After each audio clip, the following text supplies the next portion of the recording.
Thank you very much, Owen. March 30th, 2021, so just a month before the allegations were made known to us of the crimes we had been committing, I got a phone call, I got a WhatsApp message from the abortion pill reversal helpline based in Ohio, the United States. A young woman from a 19-year-old girl, we call her Catherine, it's not her real name, but Catherine had taken mifepristone, the first abortion pill, earlier that day, and had regretted doing so very soon afterwards, and managed to find out, once she got no help from the abortion providers whom she went to first, as all of the young women in this situation do, she went online and found abortion pill reversal helpline and contacted Heartbeat International. And then I was one of 2 doctors in the UK registered with them. So they contacted me and asked could I provide help. And this was coming up to 10:30 in the evening. Luckily, Catherine was based in an area in the Midlands in the UK, and I'd treated or helped a young woman from around the same area not long before that. So I knew there was a pharmacy not too far from her, although it was about a 30-minute drive, that actually had progesterone in stock. So I managed to, even though I think that the pharmacy was closing at midnight, we managed, with the support of her mother, and that was very important, because when these young women have support from some family member, it makes a huge difference in the outcomes. So her mother was very supportive, drove her to the pharmacy, managed to get the progesterone treatment, and on the 1st of November she gave birth to a beautiful little baby boy. Now the story, in keeping in line with some of the theme from earlier this weekend, Catherine had been put under tremendous pressure. She was 19 years of age. She was a university student. Shortly after, she was quite excited about having a baby in the early stages of pregnancy, but then her boyfriend decided he wasn't going to be staying around if he had to father this child. So that obviously left her feeling quite depressed. She went to see her doctor, who referred her to another healthcare professional for some additional support. And this additional healthcare professional insisted that Catherine was not fit to have a child. She was too young, it would destroy her life and interfere with her university studies, and so she recommended that she should go ahead with an abortion. Catherine initially went along with that plan and contacted one of the abortion providers. She actually had an ultrasound scan done, so she was one of the minority that actually had an in-person consultation. She had an ultrasound scan done, so we knew that she was 7 weeks pregnant. Just over, by the time she took the mifepristone, 3 days after the ultrasound scan, she was 7 weeks and 3 days pregnant. Once she'd taken the mifepristone, she regretted it, and then contacted the helpline, who got in touch with me. She had been threatened later when she went back to see that same healthcare professional that if she continued with this pregnancy, because she now revealed to them that she had changed her mind and she was on this progesterone treatment, which she continued until just after 14 weeks gestation, by which time we'd shown by scans that her baby was safe. But she was threatened that if she continued with the pregnancy, that her baby would be taken off her, and she wouldn't be able to look after him. And true to their word, within a week of delivery, her little boy was taken away and there was a court case, and the judge decided on the evidence given by the social services that this little baby had to be put into foster care. We fought that. Catherine contacted myself, and she was helped by a very good local solicitor, and I also put her in contact with people who had been very good in defending me, the Christian Legal Centre, and they liaised with each other. Unfortunately, the judge saw the light, and it took several months, but by the following July, August, it became clear that the little boy was going to be returned to Catherine. And she eventually was given custody, I think, in early October in 20.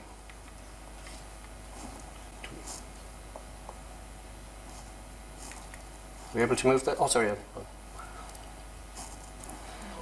Yeah, lots of little losing that. This is our little boy. I have permission from Catherine to show this, but on the provision that she would remain anonymous. So this is our little boy, which on the day, or within either the same day or the next day after, she eventually got custody of him. That was one of typical stories. She was the 77th lady that had contacted myself looking for some support. Now, not all of these women went ahead with with the treatment that we were offering. Some of them, for various reasons, very often related to coercion or pressure from others, decided, thank you for the information, but I really have to go ahead with this abortion because my boyfriend will leave me, or my boyfriend will commit suicide, or my parents won't like it, or some other reason, in many cases. Sometimes it was too late, that they were already bleeding very heavily, so we weren't able to help all of the ladies in this situation. Most of you know, I think at this stage, that the vast majority of abortions in this country are now carried out by drugs, which on the one hand, while abortion is terrible, it does give, as opposed to surgical abortion where there's no going back once the procedure is started, there is a slight window of opportunity, at least in some cases, not in all cases, and it's important to keep that in mind, that if a mother changes her mind, even after she has taken that first drug, which is called mifepristone, there is a chance that with prompt reversal treatment using progesterone, the natural hormone, that babies can be saved in many cases, more than half of the cases.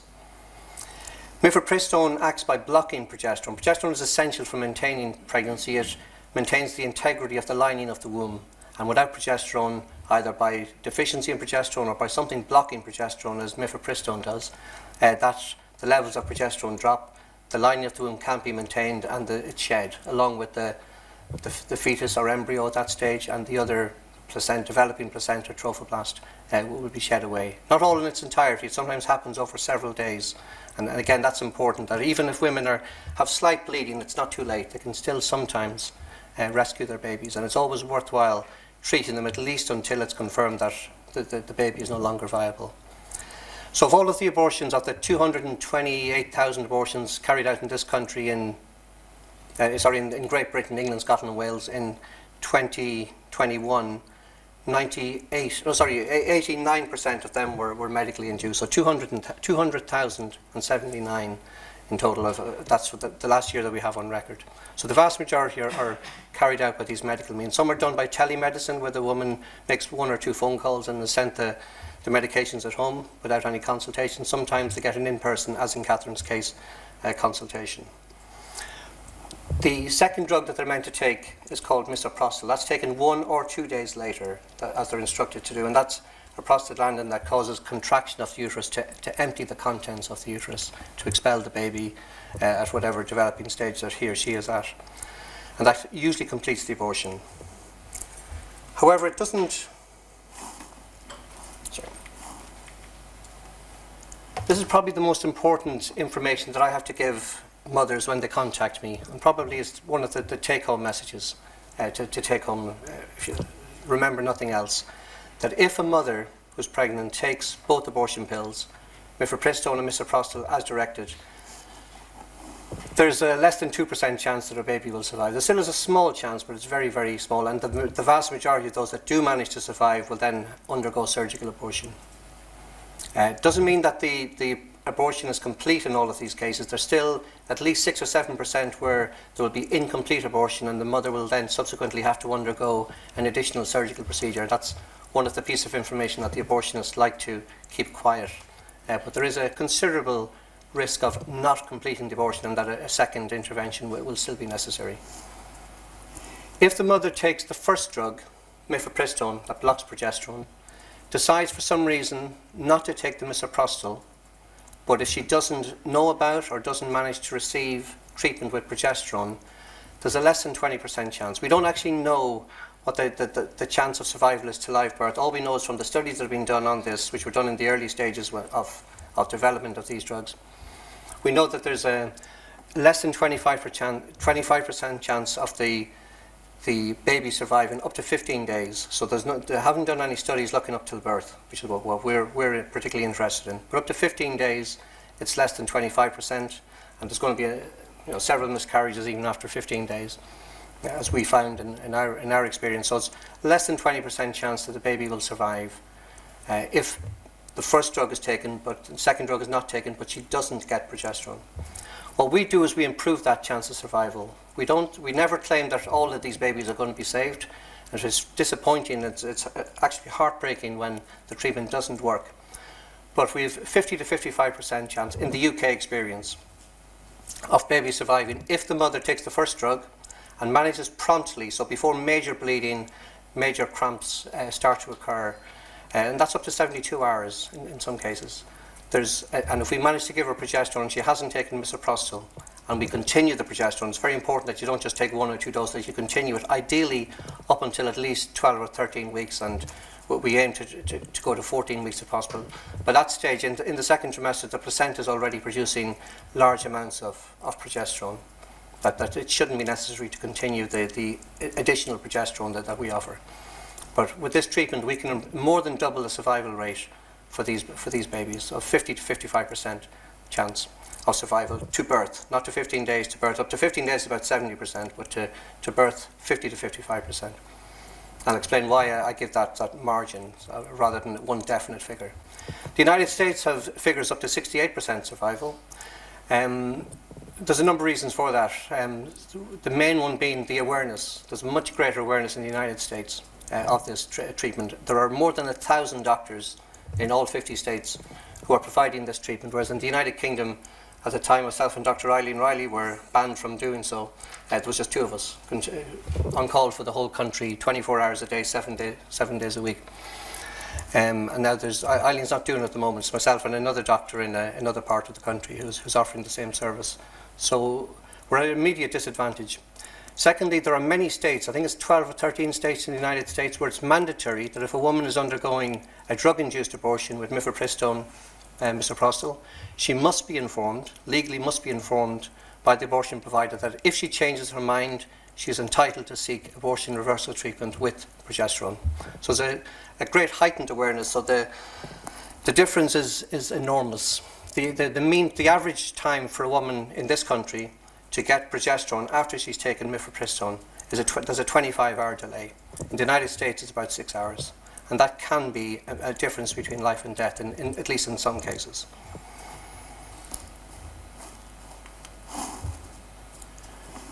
In my own personal experience, I've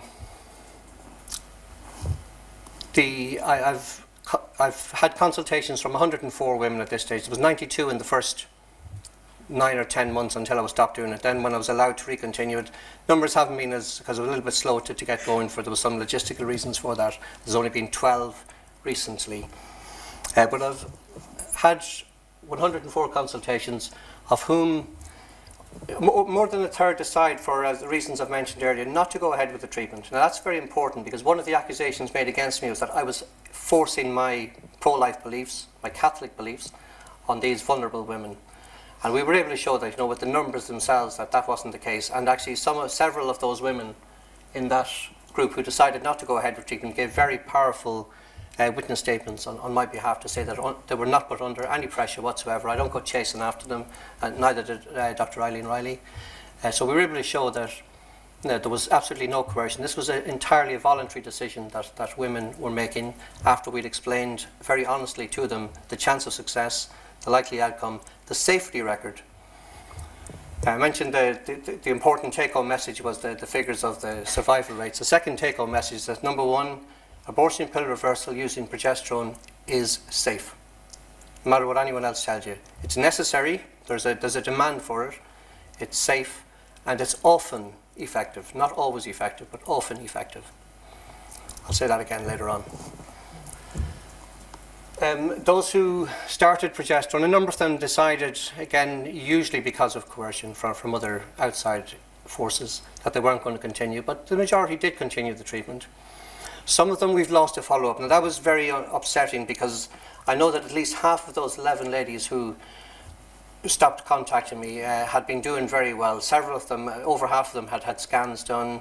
We're coming up to well into the second trimester, everything was looking okay, and then suddenly they stopped contacting. Now, I don't know what happened to them. It may have been that they gave birth. It may have been that they wanted this episode of their life just forgotten about. I had done what they'd asked me to do, and now they just wanted to carry on with their lives. I would hope that's the case. It may be that they actually miscarried, and that the treatment we gave was unsuccessful, and they were maybe too embarrassed to tell me or too upset to tell me. Or it may be that they decided to go ahead and have the abortion, again, for reasons only known to them. So I don't know what happened to those 11. And again, that was another important issue, that we didn't go chasing after reasonable length of time, because there is a duty in the care of a doctor to follow up on patients that he's treating, but you have to sometimes accept that patients do not want to be contacted. So we didn't pursue that, and rightly so. So of those who started and continued treatment, there was 50 that at least that I was aware about. Eileen had similar results. Eileen had smaller numbers because of her surgical commitments. She wasn't as available as some of the time as what I was, but she had very similar success rates. The number of babies born is 22 of the women that I've been caring of that 50 cohort. One was an ectopic pregnancy. Now again, that's important because most of these women don't get ultrasound scans from the abortion providers. She was lucky in the sense that she contacted us, because we always ensure that a scan is performed quite soon after we started treatment. Ideally even before treatment, but that's not always or very rarely feasible. But once treatment is started, because we want to make sure that it's worthwhile continuing, we want to make sure that there isn't an ectopic pregnancy if the mother already hasn't had a scan. And this young lady actually from Scotland had an ectopic pregnancy that I believe was treated conservatively. She didn't require a surgical intervention. That left 49 viable pregnancies that started and continued the treatment that we know of.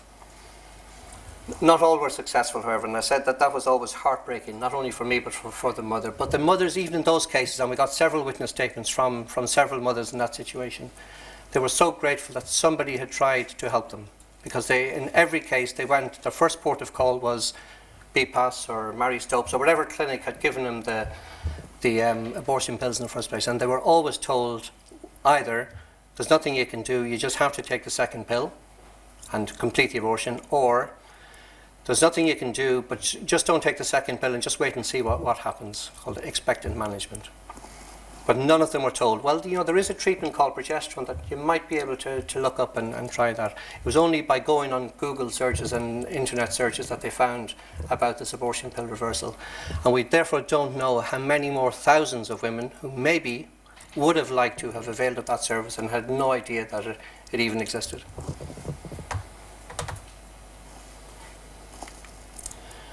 So our overall success rate, the reason I put that figure of 50 to 55% is that some of the failures were well after 28 days. Now, mifepristone should be well out of the system by then, and we know that at least 1 in 10 early stage pregnancies end in natural miscarriage anyway. So it's difficult to know in those situations that were more than 28 days, was this something that was going to happen even if the mother hadn't taken mifepristone, even if we hadn't given progesterone, or was it something that a true treatment failure? So it's difficult to know, should we include that? So I think the true figure is the middle one of about 53%. That if we discount those that we're not quite sure, was it definitely a failure, or you could even term it a success if we've overcome the effect of the mifepristone up to 28 days and beyond that. That would take us up to 57% success. I think that's probably been a bit too generous, because I'm interested in live births actually. So to be really strict and hard on ourselves, my success rate was 49%. Eileen Riley's was almost identical, 49-50%. And the failure rate of about 50-51%, so about 50%. But if you include the later miscarriages as possibly not counting, then maybe up to 53%. So somewhere between 50 and 55%, I think, is a fair estimation of the overall success rate. Total number of babies that have been born between the work I was doing, Eileen, our other GP friend in another part of the country, and another doctor who we know did one treatment. He was a consultant obstetrician who was put in a difficult situation where a young teenage girl he felt was being coerced by her parents to have an abortion that she didn't want. So after she'd taken the first pill, he gave her a progesterone and continued it, and her baby was born a number of months later. So whether he intended to do that or whether he was forced into that situation, I don't know. But we've had 44 with many more on the way. I have 2 more babies. Hopefully one is over 30 weeks, one is 20 weeks this week. So they'll hopefully be born healthy and well in the coming months. Now, not everybody liked what we were doing. There were complaints made, as Owen suggested at the start, not by any of the mothers. None of the mothers complained. None of the families complained. But the complaints came from the Royal College of Obstetricians, from MSI, Mary Stopes International. And I won't go through all of the allegations, but some of them are worth mentioning. I mentioned already the 1 or 2 about putting pressure on these vulnerable women. Probably the most offensive one, blatantly offensive, came from the Royal College of Obstetricians, where they said, we're not so much worried about the treatment, it's the people involved. One of them, me, is the president of the Catholic Medical Association and therefore cannot be trusted to provide non-judgmental service to these vulnerable women. Now we took that up with because the GMC endorsed that. They used that in their evidence that they presented to the tribunal. So it wasn't that they said, oh no, that's a bit too far. They actually endorsed that blatantly anti-Catholic, anti-Christian, because they went on to talk about Christian groups as well being involved in this service. But that was endorsed by the GMC, which is quite worrying, and that was I found that the most offensive of all of the allegations. Another one, Owen mentioned I'm a cardiologist, I also do general internal medicine, and one was, well, what's a cardiologist doing meddling in obstetrics? And we were able to show, first of all, in my own statement, because I had to answer all of these allegations, I mentioned that, well, 98 to 99% of all abortions in this country are carried out on the basis that continuing the pregnancy will harm the mental health more than if the woman decides for termination. So 98 to 99%, and year after year, it's in the government statistics. Yet all of those decisions are made by somebody, usually nurses, backed later by doctors who sign the forms, sometimes by doctors. None of these women, or maybe a very small handful, ever undergo a mental health assessment to see is this true that the mental health might suffer if they continue the pregnancy. And there is nowhere in the world to suggest that abortion is a treatment for mental health problems. In fact, the evidence is pointing in the other direction. Women with pre-existing mental health problems who undergo abortion rather than keeping their babies, even in difficult pregnancies, crisis pregnancies, unexpected pregnancies, that their mental health will suffer more if they undergo abortion. So I pointed that out, that these doctors and these healthcare professionals are making these decisions that the woman's mental health will suffer without absolutely no medical health assessment or medical health training by the professionals involved. Secondly, the expert witness who supported me, who gave a very good supportive expert witness statement, and he's an obstetrician who does abortions, so he had no conflict of interest in this. I don't know who he is, he doesn't know who I am. But he looked at the evidence and he looked at, or the lack of evidence, he looked at the allegations, and he said, what's wrong with this? Why shouldn't a cardiologist provide these medical? I'm not doing operations, I'm not doing something I'm not trained to do.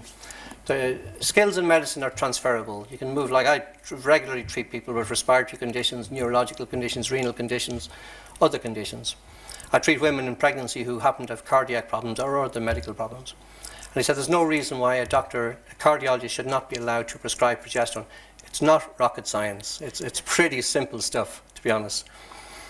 And he went on to say that we should look at the terms of the Abortion Act. What does the Abortion Act say? It says that abortions may be agreed upon by 2 registered medical practitioners. It doesn't say anywhere that they must be obstetricians or psychiatrists or anybody else. 2 registered medical practitioners, and he said that the same standard should apply for this treatment, which Dr Kearney legitimately believes to be reasonable and acceptable. As I said, abortion pill reversal using progesterone is safe. It's needed, and it's often effective. That's the second time I've said that. Someone said, the first time you make a statement, people will think, that's pretty interesting. When you say it a second time, they'll say, where did I hear that before? And then when you say it a third time, they say, this guy's pretty clever. He thinks the same way I do. So there's subtle ways to get messages across. Rachel will like this, but really, I shouldn't be here. I'm a fraud. I'm a fraud. Rachel is laughing, and rightly so. This should not be a story. Like, when you strip it down to its bare essentials, this is a situation of a woman or a group of women have got a problem that they need help with. They go to a doctor who can provide that help, and the doctor provides the help. That's basically the story. So this should not be a story. Father Columba, in his wonderful sermon this morning, talked about we should do things in life that are not impressive. We should do things that are unimpressive. This is unimpressive when you think about it. As I said, it's not rocket science. It's prescribing a drug to a patient, knowing that drug can help. So I shouldn't really be here, but I'm happy to be here. And thank you all for coming, by the way. I'm not finished yet. I have one last message. Any classical scholars here, Roman, Greek scholars? There was in the 2nd century BC, there was a very famous, he's gone down in history, senator in Rome called Cato, the censor. And every speech, no matter what the topic was in the Senate, if it was taxation or roads or schools, or, well, maybe not schools, but tourism or trade, whatever they were talking about in the Senate in those days, he always, every speech he finished with the statement, Carthage must be destroyed. Even if it had nothing to do with Carthage, because that was the rivals, like Celtic and Rangers. Rangers must be destroyed, or whatever, or Celtic if you're on the other side. So Carthage must be destroyed. Every speech he gave, and he died just before Carthage eventually was destroyed. I like to finish every pro-life speech I give to people is, first of all, thank you all for coming. Thank you for what you're doing, the organisations you're involved with. Never tire, never get tired, never give up doing what is right. That's the main message I think I want to give to young people and not so young people. Never tire of doing what is right. Thank you very much.